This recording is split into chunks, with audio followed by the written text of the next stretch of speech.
And you may have seen a similar map to this earlier today. There are 29 states in the D.C. and District of Columbia have RPSs in place right now, and the targets really vary. Arizona has a 15% by 2025. North Carolina is only 12.5% by 2021, and they can actually use 25%. They can meet 25% of their RPS through energy efficiency. And Hawaii just recently increased theirs to 40% by 2030. So there's really a wide diversity of targets and timelines. Same with eligible resources. Your most common are going to be wind, solar, biomass, hydro, geothermal. Some of the less common ones you're going to see, for instance, Nevada has tire waste as a renewable resource. North Carolina has swine waste. There are more pigs in North Carolina than there are people. And to them, swine waste is a renewable resource. Same with chicken waste. About half of the states that have an RPS right now also have some kind of set-aside. The set-aside is sometimes called a carve-out. And they have that carve-out either generally for solar or also for distributed generation. Okay, renewable energy credit. The renewable energy credit is the currency of an RPS. It equals 1 megawatt hour of renewable energy. It represents the value, the attribute of that renewable energy. It also represents an additional payment stream to the renewable energy developer. Right now, renewable energy developers can only get the utilities avoided cost. And by avoided cost, I mean that's the utilities' cost of providing that next incremental megawatt hour of electricity. And generally, that's a natural gas combined cycle plant. Natural gas is low right now. So basically, it's just fuel cost. So they need that REC to give them the incentive they need. Also, RECs are usually, that should say, tracked electronically. They can be bundled or unbundled. By bundled, I mean that they can be sold with the contract, with the sale of electricity, or they can be unbundled. In other words, you can have two payment streams. A developer can sell the electricity, and then he can peel off the RECs and sell them independent in another market.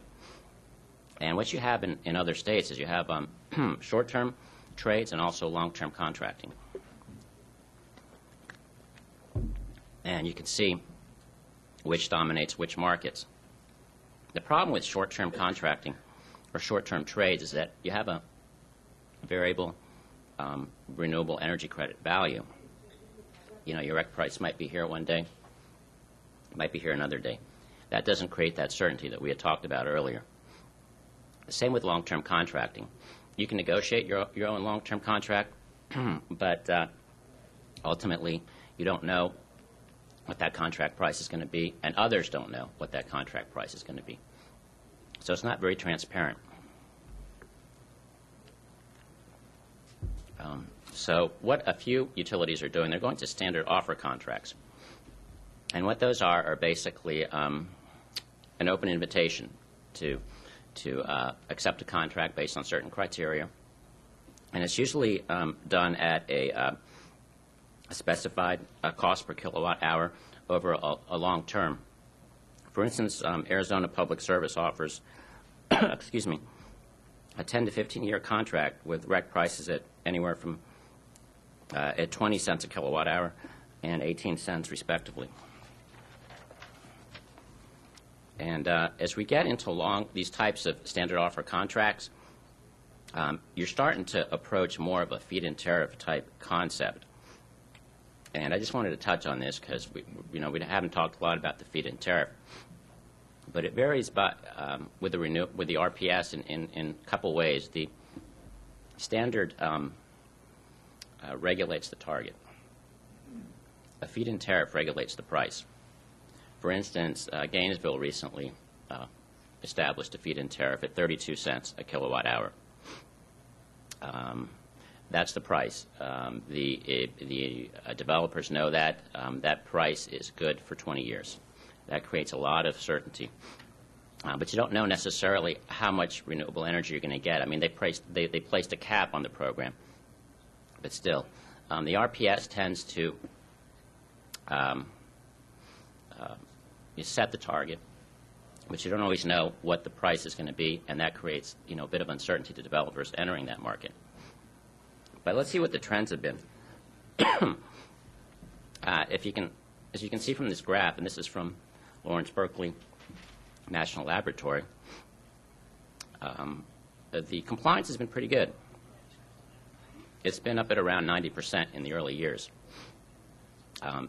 It's important to remember that a lot of these programs are new. Over half of them have been started since 2004. So some of them may have not hit their early targets. But generally, compliance is good. Some of them are struggling, like Arizona. Arizona has realized that renewable energy purchases are well below 50%. And that's because the specific funding amounts have been insufficient to achieve their targets. California, even though they're at 94% today, aren't going to make 20% by 2010, which is what they had originally envisioned. And that's been due to transmission constraints, contract failure, and siting challenges. And even Nevada is struggling a little bit, but that's due, again, primarily to transmission constraints between North and South Nevada that have sort of lowered aggregate compliance levels. Let's look at the rate impacts, because there's been a lot of discussion on rate impacts.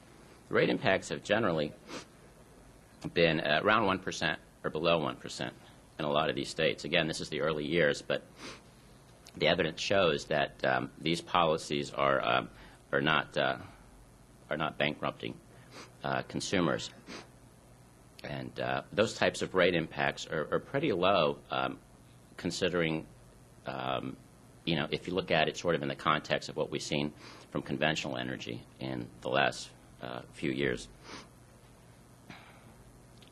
And there was some discussion today about cost caps. This is how some of the other states are doing it. They either place a retail rate cost cap, a per customer cost cap, or they set an alternative compliance payment.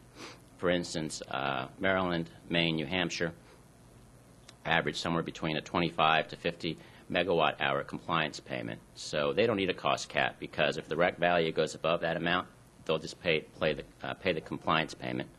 Those funds go into generally a fund that's dedicated to funding new renewable energy projects. Also, some have retail rate caps. In fact, that's the one that we had in Florida in the Public Service Commission rule at 2%. You see some of the states are lower than that. Colorado's 1.7. Illinois is 1.4. Maryland's 2.1. And Oregon and Washington actually have a 4% rate cap. And North Carolina has a per customer rate cap. And there, an RPS, the impacts of an RPS can exceed $10 per year to a residential customer. So the general trends and challenges, basically, we've seen an increased stringency of RPS purchase targets, like Jim mentioned earlier. California has increased theirs to 33% by 2020. Hawaii has increased theirs to 40%. Also, a lot of them have expanded the program to include municipal utilities and cooperatives. In some states, they're not covered, but in many of the states now, 100% of the utilities in those states are covered. You've also seen a really expanded use of set-asides, not only for solar, but also for distributed generation. And, thus far, the RPS-motivated capacity additions have been mostly wind. And, in fact, wind last year produced, I think, at least there were contracts for about 10,000 megawatts of wind last year in the United States. Now, what will the interaction be with the federal RPS? And right now there isn't a federal RPS. There's a possibility that there might be. The American Clean Energy and Security Act of 2009 was passed in the House. It's a 20% RPS by 2020, but it allows states to meet 8% through energy efficiency. So in effect, it could be as little as a 12% RPS. But the important thing to remember is that it will not preempt state efforts. I think it's important for Florida to set its own course and and design an RPS, designed specifically to meet the needs of Florida. So, in conclusion, the RPS programs are successful. They're doing well. And they should be, they should have greater importance as years go forward. But the trick is designing an RPS to meet the challenges of each individual state. So that's kind of the challenge before us. If you have, and if you're inclined to do so, I would encourage you to contact your House representatives and ask them to support an RPS this year. And I apologize for my voice. But I did want to leave you with one last thing, and that's kind of the shifting utility paradigm that we're heading into. These are really interesting times. We have about 80 years of history of utility regulation in this country. And the way it's been set up is that the utility was a central source of energy. We paid them for that. Utilities are regulated by the federal government and through the state through delegated authority. And the idea was that we wanted reliable service to customers. We wanted low cost. And actually, it made a lot of sense. You didn't want 10 utility companies setting up in one territory with lines running throughout the city. And we've been able to do that. We've got reliable service. We've gotten power extended to rural areas.